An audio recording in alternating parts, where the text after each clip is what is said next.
बिस्मिल्लाहिर्रहमानिर्रहीम, अस्सलाम वालेकुम, वेलकम टू मीमीज़ कुकिंग। दोस्तों, आज मैं बना रही हूँ कॉकटेल गैतो। कॉकटेल गैतो बनाने के लिए हमें सबसे पहले बनाना पड़ेगा उसका स्पंज, और स्पंज हम बनाएंगे बिल्कुल रेगुलर बेसिक तरीके से, और फिर उसके बाद हम उसको फ्रोस्ट कर लेंगे। तो मैंने लिया है मैदा, और ये मैदा लिया है मैंने 2 कप, और फिर हम इस मैदे के अंदर डालेंगे बेकिंग पाउडर।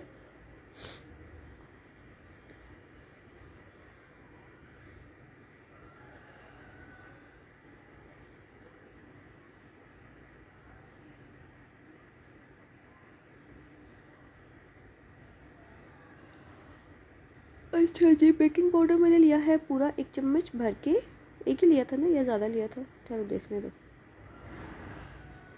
हाँ, ज़्यादा लिया था, 1.5 चम्मच। 1.5 चम्मच हमने ली थी बेकिंग पाउडर की। और बस हम इसको अब छानेंगे, और तो मैं कुछ नहीं डालती होती इसके अंदर। अच्छा, ये थोड़ा सा नमक है, मेरे ख्याल से नमक ही था। और फिर उसके बाद हम इसमें डालेंगे बेकिंग सोडा, थोड़ा सा एवं खाली, वैसे मैं नहीं डालती होती, कभी कभी डालती हूँ। हाँ, ये बेकिंग सोडा। तो अब हम इन सारी चीज़ों को करेंगे सीव, और फिर उसके बाद हम रखेंगे एक साइड पे। तो ये बस हम ऐसे खामखा करें, वैसे तो मैं आमतौर पर जब घर में केक बनाती हूँ तो इतने कोई नहीं करती ये सारी चीज़ें, लेकिन चलो कोई बात नहीं, अब वीडियो भी तो बनानी थी ना।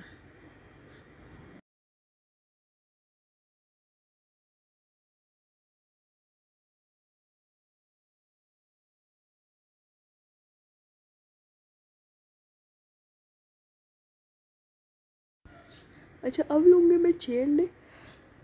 अंडे 6 जब हम लेते हैं तो ये कितना बड़ा केक बन जाता है। बाज़ार से जो हम 2 पाउंड का केक लाते हैं वो तो बहुत छोटा सा होता है, लेकिन ये जो हमारा 6 अंडे वाला केक है ये अच्छा खासा बड़ा होता है।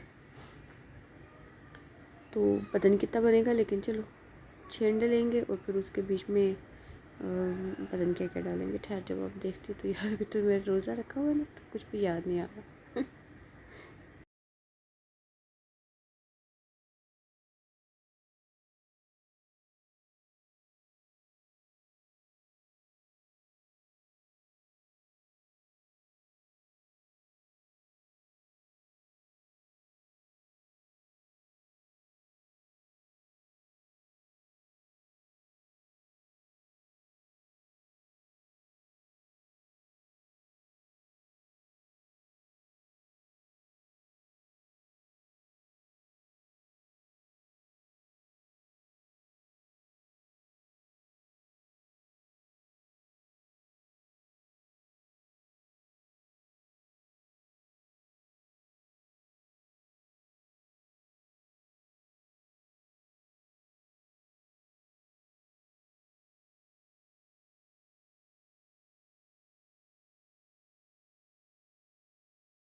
अच्छा जी, अंडे तोड़ेंगे। अंडे तोड़ के जर्दियाँ और सफ़ेदियाँ अलग अलग कर लेंगे, और फिर उसके बाद सबसे पहले हम सफ़ेदी को फेंटना शुरू करेंगे बीटर से।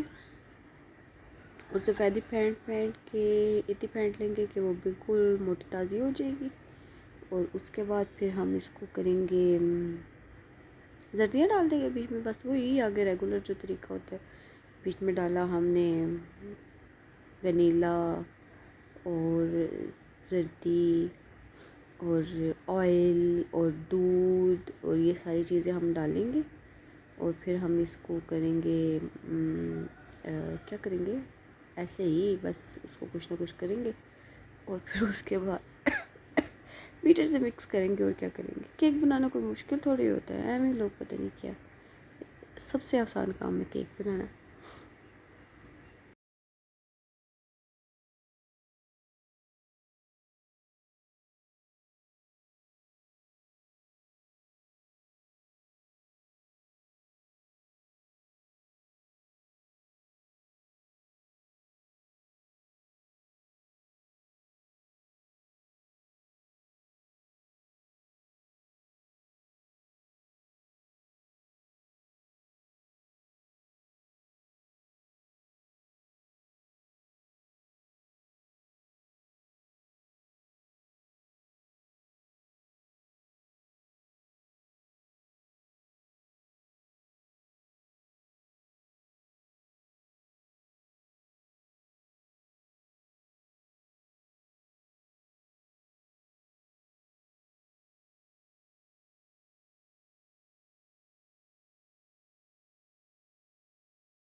अच्छा जी, अब मैं ले रही हूँ इलेक्ट्रिक बीटर लिया था मैंने, और बस इसको इतना ज़्यादा फेंटेंगे कि ये बिल्कुल एक स्टिफ पीक जैसी इसकी शक्ल नज़र आ जाएगी। और जब ये आपको इसके ऊपर पीक्स नज़र आना शुरू हो जाएं सफ़ेदी से, तो बस फिर हम इसके अंदर डालेंगे जर्दियाँ। सिंपल।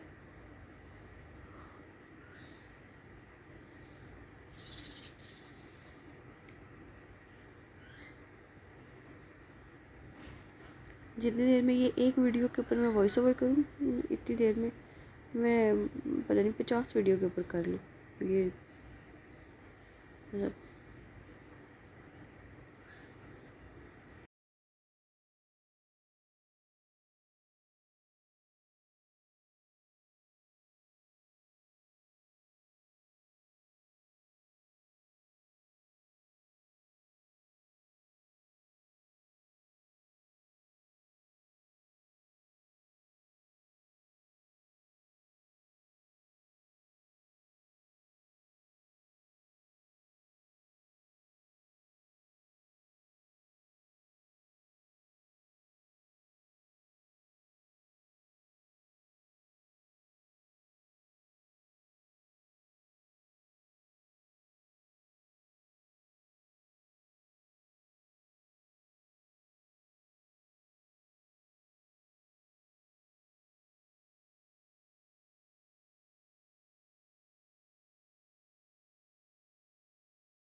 ऐसे सारी चीज़ें डाल के हम इसको अच्छे से मिक्स करेंगे, और फिर उसके बाद हम इसमें पिसी हुई चीनी डालेंगे। पिसी हुई चीनी मैंने ली थी 1 कप पिसी हुई चीनी डाल के फिर इसको अच्छे से मिक्स करेंगे। चीनी डाल के ज़्यादा मिक्स करते हैं, और इस वजह से कि चीनी को बीच में घोलना भी होता है, वरना चीनी बीच में कच्ची सी ऐसे अजीब सा वो क्रंची क्रंची सी आती है। तो हमें क्रंची क्रंची नहीं करनी, हमें ना इसको बिल्कुल अच्छे से मिक्स करके बिल्कुल ज़बरदस्त किस्म का मिक्स करना है। तो चीनी डालने के बाद हम इसको मिक्स करेंगे तकरीबन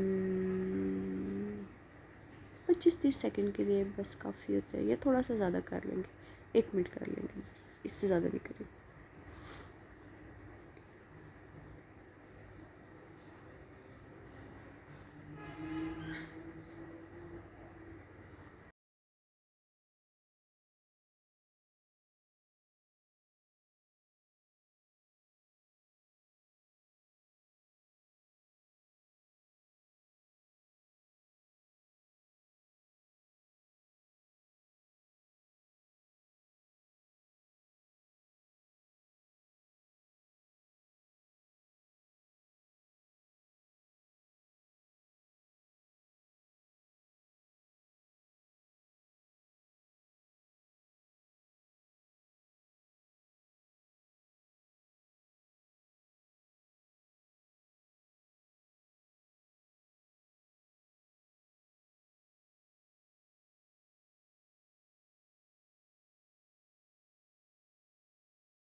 अच्छा, अब हम इसमें डालेंगे दूध, और हम इसमें डालेंगे ऑयल।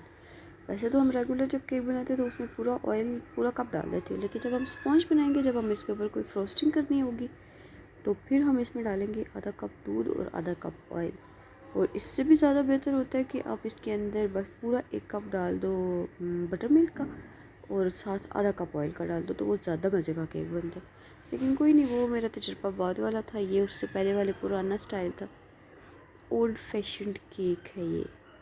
और अभी जो न्यू वाला हम मतलब न्यू जो एक्सपेरिमेंट किया मैंने, वो ज़्यादा अच्छे केक बनते हैं। वो उसमें आप डालो पूरा 1 कप डालो बटर मिल्क का और आधा कप ऑयल का, तो फिर वो बड़ा ज़बरदस्त किस्म का केक होता है। बेस से सॉफ्ट भी होता है और अच्छे से फ्लफ़ी होता है और वो ज़बरदस्त होता है, मतलब परफेक्ट होता है।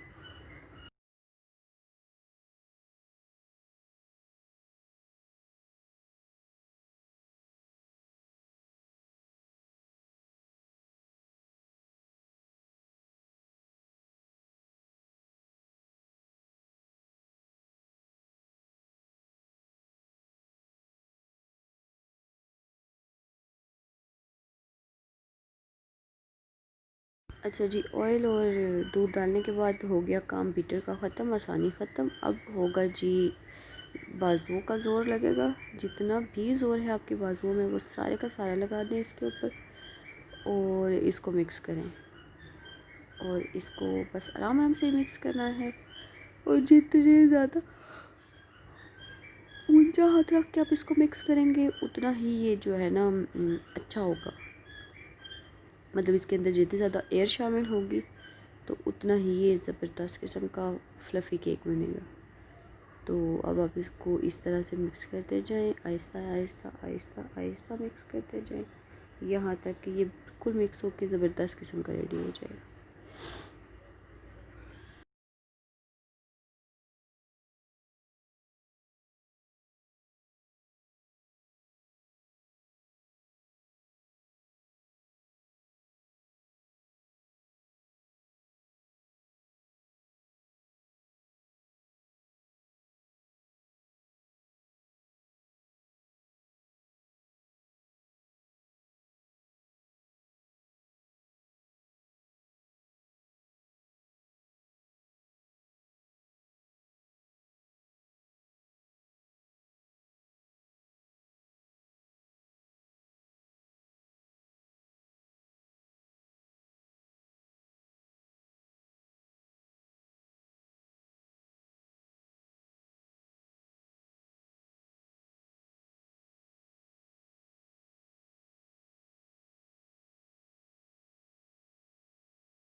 अच्छा, अब मैंने लिया है एक बेकिंग पैन। मेरा बेकिंग पैन है 9x9 इंच का, और इसको मैंने ग्रीस किया था ऑयल लगा के, और बस इसके अंदर हम ये डाल देंगे और ओवन को चलाएंगे। ओवन मैंने चला दिया था 180 पे, और 180 पे चला के बस उसको छोड़ दिया था। इतनी देर छोड़ा था जितनी देर में ये केक मिक्स हुआ, यानी कि केक हमारा मिक्स हुआ है तकरीबन 10 मिनट में।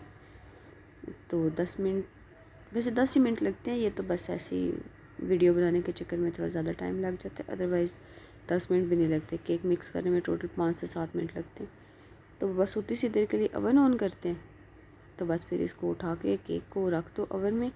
ये तैयार हो जाएगा तकरीबन, कभी 35 मिनट लग जाते हैं, कभी 40 मिनट। कभी अगर आप आँच को बहुत आहिस्ता छोड़ दो या कोई इस तरह की बीच में मसला हो तो तब जाके 45 मिनट लगते हैं, वरना 35 से 40 मिनट में अच्छा खासा केक ज़बरदस्त तैयार होकर आ जाता है। तो बस अब मैं इसको रखूँगी ओवन में, और फिर हम इसको छोड़ देंगे और ये पकता रहेगा, और फिर उसके बाद हम इसको निकाल लेंगे।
लो जी, केक रेडी होके आ गया था, और केक को हमने चेक किया, टूथपिक मार के चेक करिए। ये बड़ा ज़रूरी प्रोसेस होता है टूथपिक वाला, वरना अब बाहर से तो आपको केक पका हुआ ही नज़र आ रहा होता है, लेकिन कई दफ़ा इस तरह से होता है कि बाहर से पका हुआ होता है लेकिन अंदर से वो कच्चा रह जाता है।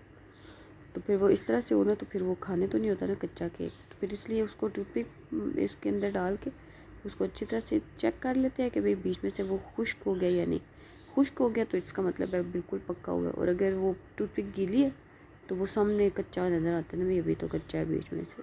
तो बस फिर अगर कच्चा हो तो इस तरह टूथपिक बाहर निकाल के कभी भी नहीं मारते। ये तो खा बस वीडियो बनाने के लिए वो कर रही हूँ ना।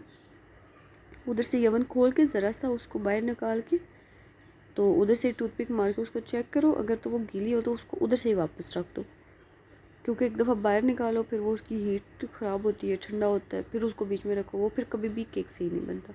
अव्वल तो उसका मतलब अपने अपने ओवन का हर किसी को अंदाज़ा हो जाता है यार कि इतनी देर में केक तैयार हो गया होगा, इतनी देर में केक तैयार हो जाता है। उतनी देर के बाद आप अगर निकाल के उसको, और पहले लाइट लगा के उसको बाहर से देखो कि भाई ये पका हुआ है, वो शक्ल से नज़र आ जाता है ना, पकी हुई चीज़ और कच्ची चीज़ में फ़र्क नज़र आ जाता है। अगर आपको लग रहा है पक्का हुआ है तो उधर से हल्का सा खोलो, उधर से टूथपिक उसके अंदर मार के चेक करो, अगर टूथपिक ड्राई है तो निकाल लो, नहीं ड्राई तो उसको वापस छोड़ दो।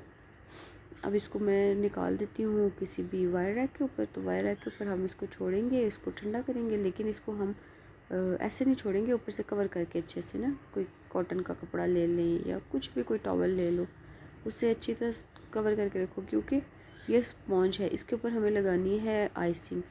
तो अगर ये खुश्क हो गया, इसके जो बाहर वाले ये किनारे से ना ये खुश्क हो जाए ना, तो ये फिर वापस नरम ही नहीं होते, ये ढीठ हो जाते हैं। तो अभी मैं इसको बस किसी भी कॉटन के कपड़े से कवर करके रख दूँगी।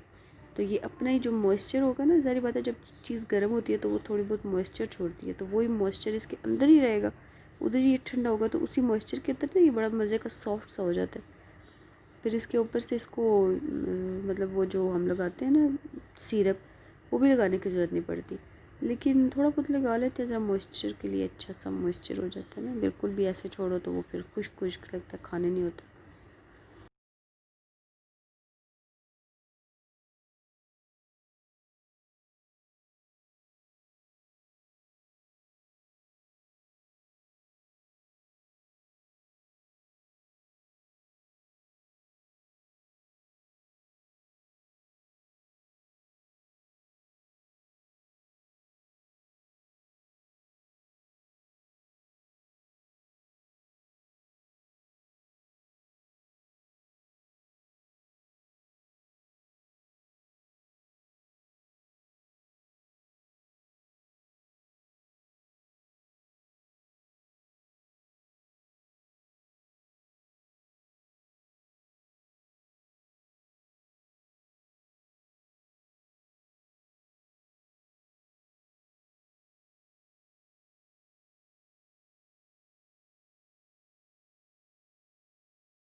अच्छा जी, अब है कॉकटेल गेतो। तो कॉकटेल गेतो के लिए मैंने लिया है कॉकटेल का टिन, और फिर वो जो टिन के अंदर सिरप होता है वही हम लगाएंगे, अच्छी तरह किनारों तक लगाएंगे ताकि किनारे इसके जो है ना वो बिल्कुल नरम से हो जाए।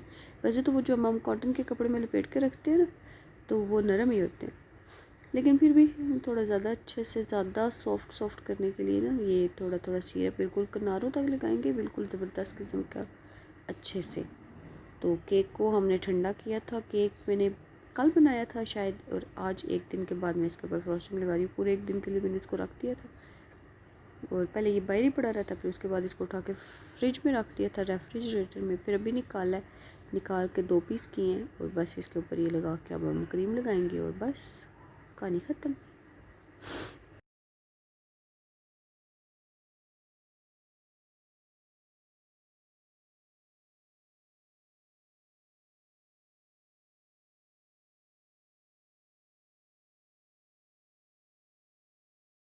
अच्छा, अब इधर मैंने एक अच्छी खासी क्रीम का गन कर लिया था, इसमें मैंने ग्रीन कलर डाला क्योंकि मेरे पास ब्लू कलर था ही नहीं। तो जब मैंने इसको ग्रीन कलर डाला तो ये देखो ये चटनी की तरह कलर निकला, जिस तरह वो दही वाली चटनी नहीं हम बनाते, तो बिल्कुल वैसा कलर था, जिसकी वजह से जो है ना ये मुझे केक बड़ा गंदा सा लग रहा था। वरना केक बड़ा बनना बड़ा ज़बरदस्त था, सिर्फ इसकी शक्ल नहीं भी आ रही थी क्योंकि ऊपर चटनी की तरह का वो रंग आ गया था इसका, और फिर कोई कलर था भी नहीं, दुकानें भी बंद थी, कलर मिलते भी नहीं। तो बस फिर इस वजह से मतलब वो ब्लू वाला कलर पता नहीं लोग कहाँ से लेते हैं, मुझे तो कोई नहीं मिला, मैं तो बड़ा ढूंढा था। बस यही ग्रीन ही तो होता है, और रेड था, और येलो, तो येलो तो फिर वो तुम्हें पता है अजीब जर्दा सा रंग होता है। और रेड कलर भी फिर क्योंकि हसन के लिए बना रही थी तो फिर रेड कलर लड़कों का तो नहीं अच्छा लगता, क्योंकि फिर मैंने कहा चलो ग्रीन ही डालती, वो ग्रीन डाला तो वो अजीब सा चटनी की तरह का रंग बन गया। लेकिन बहरहाल क्रीम तो मैंने अभी फ़िलहाल तो ये बाज़ार की बनी बनाई क्रीम लेके आई हूँ, खुद नहीं विप की क्योंकि अभी मिली ही नहीं। तो अगर मिले तो फिर खुद ही विप करती हूँ, लेकिन मिली ही नहीं तो बस ये फिर यही है, ऐसे ही बनी बनाई ले आए थे और बस आके लगा लिया। ये ज़बरदस्त काम है। बस अब हम इसके ऊपर लगाएंगे क्रीम, जितनी ज़्यादा से ज़्यादा हो सकती है उतनी लगाओ। पहले एक नीचे लगाओ, फिर उसके ऊपर कॉकटेल लगा दो, फिर कॉकटेल लगा के फिर ऊपर से थोड़ी सी क्रीम लगा दो ताकि वो जो कॉकटेल है वो बीच में से गिरना ना शुरू हो जाए, क्योंकि सारी बात है बंदा जब खाता है, केक काटता भी है ना, केक काटोगे तो उसको प्लेट में डालोगे इतनी देर में वो जो अगर ना डाली होगी क्रीम के मतलब कॉकटेल के ऊपर अच्छी सी क्रीम ना लगी होगी तो वो गिरना शुरू हो जाते हैं ऐसे अजीब से। लेकिन क्योंकि हमने गिराना नहीं है तो हम फिर केक ज़रा क्रीम ज़रा अच्छी सी खासी लगाएंगे ना, अच्छी खासी क्रीम लगाएंगे कि ये जो कॉकटेल है ये ना उसी क्रीम के अंदर ऐसे बिल्कुल फिक्स हो जाए। तो आधी सी क्रीम मैंने नीचे लगाई है, अब इसके ऊपर कॉकटेल लगाऊंगी और फिर इसके ऊपर थोड़ी सी और क्रीम लगा दूँगी ताकि ये बिल्कुल अच्छे से फिक्स हो जाए इसके अंदर।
अब उसको कॉकटेल को फिक्स करने के बाद ऊपर से क्रीम लगा रहे हैं मतलब कॉकटेल को फिक्स करने के लिए ये क्रीम ऊपर से लगा रहे हैं ताकि जो कॉकटेल है वो गिरना ना शुरू हो जाए और वो फिसलना ना शुरू हो जाए तो इस वजह से करके इसको हम लगा देते हैं, क्रीम लगाने की कोशिश करते हैं। मैं पहली दफ़ा लगा रही हूँ, मैं कोई नहीं इतने चाले बाले करती, लेकिन चलो कोई नहीं, अब वीडियो भी तो बनानी थी मैं, तो बस अब इसके ऊपर क्रीम लगाने की कोशिश करते हैं, जैसी भी टेढ़ी मेढ़ी लगेगी खैर जान दे।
अच्छा, अब हम इसको क्रीम को साइडों पे किनारों पे लगाने की कोशिश करते हैं, तो ये पता नहीं अजीब सी मनूसी क्रीम थी, सेट ही नहीं हो रही थी। मैंने इतनी ज़्यादा कोशिश की कि बिल्कुल सही तरीके से लगे, बिल्कुल सही, लेकिन वो सही नहीं लग रही थी। ऊपर लाइन लाइन और किनारे किनारे से आ रही थी। बस बाज़ारी क्रीमें फिर ऐसी होती है। तो ये फिर इसको लगाया, इसको किनारों तक लगाएंगे अच्छे से, बिल्कुल सेट करके लगाने की कोशिश करेंगे। केक देखोगे तो ज़बरदस्त किस्म का नरम है, इतना नरम केक था कि मैंने क्रीम इसके ऊपर बड़ी मुश्किल से लगाई थी, हाथ लगाओ तो टूटता था, मतलब बिल्कुल सॉफ्ट हो गया था। तो बस फिर इसके ऊपर क्रीम लगाएंगे लगाएंगे लगाएंगे, जितनी ज़बरदस्त किस्म की लगा सकते हैं बस उतनी ज़बरदस्त लगाने की कोशिश करेंगे।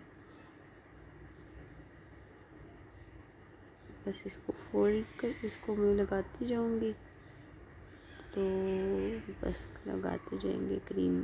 अभी तो ये ज़रा ज़रा लग रही है, पता नहीं क्या था इस बाज़ारी क्रीम को, इसके ऊपर ना लाइंस आ रही थी, लाइन इसकी ख़त्म ही नहीं हो रही थी। मैंने बड़ी कोशिश की कि ये जो लाइनें ऊपर आ रही हैं ये ना आए, बिल्कुल वो ज़बरदस्त किस्म का स्मूथ हो। एक तो मेरे पास वो उस तरह के कोई इंस्ट्रूमेंट्स नहीं होते वो जो केक पे क्रीमें लगाने के लिए लोगों ने रखे हुए होते, लेकिन कोई नहीं, हम पहले तो मैं इसी तरह छुरी से लगाती थी तो सही लगती थी, अब पता नहीं भूल ही गया सारा कुछ। लेकिन काफ़ी टाइम के बाद ये मैंने दोबारा लगाने की कोशिश किया तो ये कुछ अच्छी सी नहीं लग रही थी, तो इसको फिर मैंने बाद में बड़ी मुश्किल से सेट किया था।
अच्छा जी, अब हम इसके ऊपर क्रीम तकरीबन पूरी की पूरी ऊपर लेयर लगा दी थी। अब पूरी लेयर लगाएंगे, अच्छी तरीके से इसको कवर करेंगे। ये पता नहीं कैसी क्रीम थी, इसको जिधर से हाथ लगाओ उधर से उखड़ ही जाती थी। मतलब बैठ नहीं रही थी, जुड़ नहीं रही थी उसके साथ। तो देखो ना, ज़रा सा उसको करते जाओ उधर से उखड़ ही जाती थी। पता नहीं इतनी मुश्किल से मैंने इसको सेट किया था जिसका कोई हिसाब नहीं। तो बस इसको अच्छी तरह से कवर करेंगे सारी तरफ से, और फिर उसके बाद इसको ऊपर थोड़ी बहुत डिज़ाइनिंग कर लेंगे। वैसे तो मुझे भी डिज़ाइनिंग शाइनिंग कोई नहीं आती इतनी, पहले आती थी, पहले पहले मैं करती थी सही अच्छी ज़बरदस्त। फिर छोड़ दी काफ़ी टाइम के बाद। अब ये वाला क्रीम वाला केक बनाते हैं, नहीं तो सादा रेगुलर ही केक बनाते हैं घर में जो ड्राई फ्रूट से बनता है। ये क्रीमी शिमो वाला कोई इतना पसंद भी नहीं करता।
चलो जी, फाइनली इतनी मेहनत और मुशक्क़त के बाद क्रीम केक की लोग केक थोड़ी बहुत आनी शुरू होएगी थी, केक वाली जो क्रीम लगाने के बाद।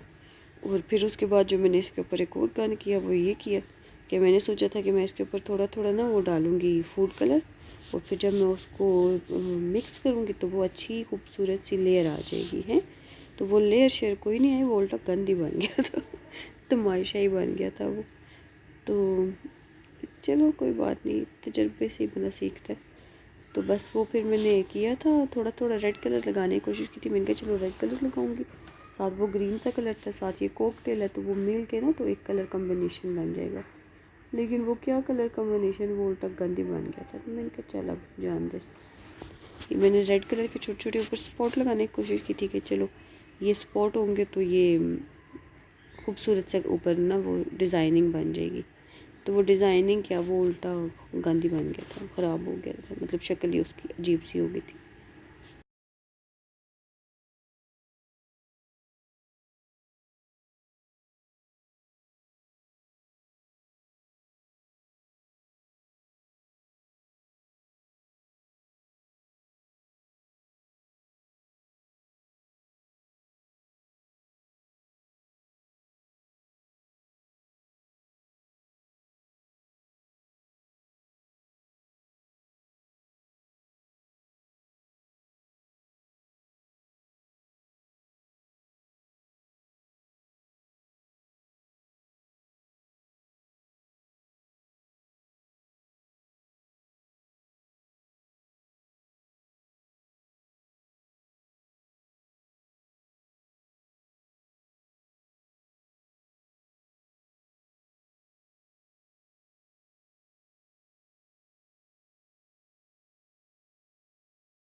अब फाइनली मैं इसके ऊपर क्रीम के वो रोज़ बनाऊँगी।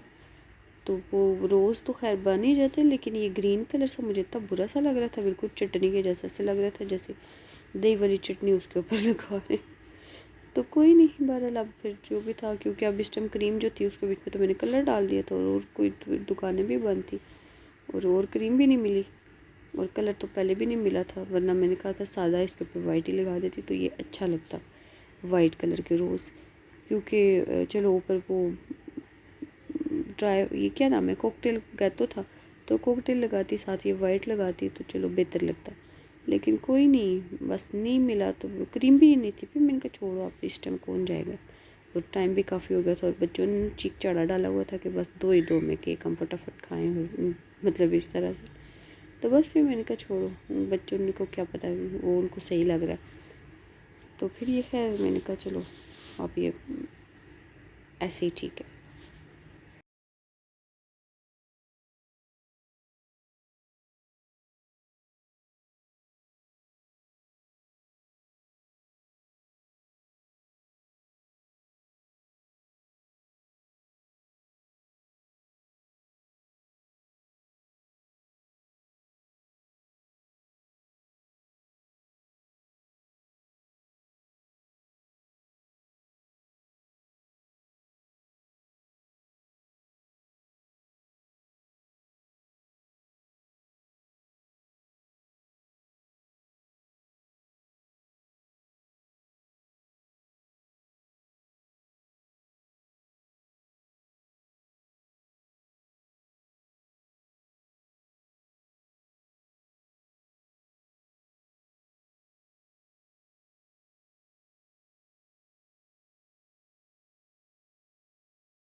फाइनली मैंने इसके ऊपर ये वही फूल से बना के और कॉकटेल का जो था मिक्स, ये उसको थोड़ा बड़ा बड़ा काट लिया था, कुछ बारीक काट लिए थे, कुछ थोड़े मोटे काट लिए थे। तो वो सारे के सारे इसके ऊपर लगा देंगे लेयर। जितनी ज़्यादा लगाएंगे उतने मज़े का केक बनेगा, उतना ज़्यादा अच्छा लगेगा खाने में।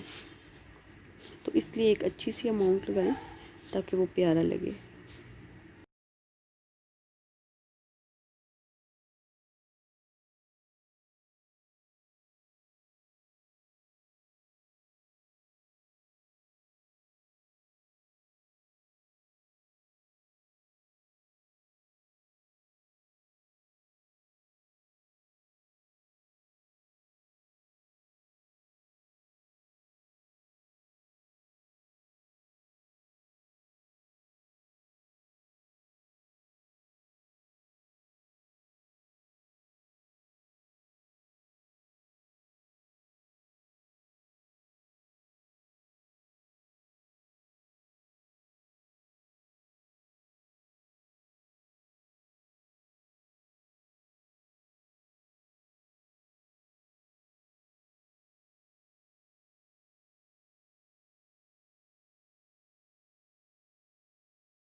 चलो जी, फाइनली मैं इसके ऊपर थोड़े थोड़े केक के और मैंने क्रीम वो लगाने की कोशिश की थी ताकि ये ज़रा ज़्यादा खूबसूरत लगे। तो वो ज़्यादा खूबसूरत लगने की बजाय ना उल्टा कोई ड्रामा सही लगना शुरू हो गया था। लेकिन चलो खैर है, कोई बात नहीं। अभी मैंने वाइट कलर के थोड़ा क्रीम सी थी तो उसके साथ मैंने छोटे वाले रोज़ बनाने की कोशिश की थी कि भाई चलो ये ज़रा ज़्यादा खूबसूरत लगेगा केक। तो ये तजर्बा नाकाम रहा था, तो वो खूबसूरत नहीं लगा था, लेकिन चलो कोई बात नहीं। बच्चों को फिर भी पसंद आया था ओवरऑल। था मज़े का। शक्ल, वो कहते हैं ना कभी कभी शक्ल ना भी प्यारी हो तो वो चीज़ प्यारी होती है। मतलब शक्ल तो प्यारी नहीं थी पर जायका ठीक था इसका।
अच्छा जी, तो फाइनली हमारा कॉकटेल गैतो सर्विंग के लिए बिल्कुल रेडी है।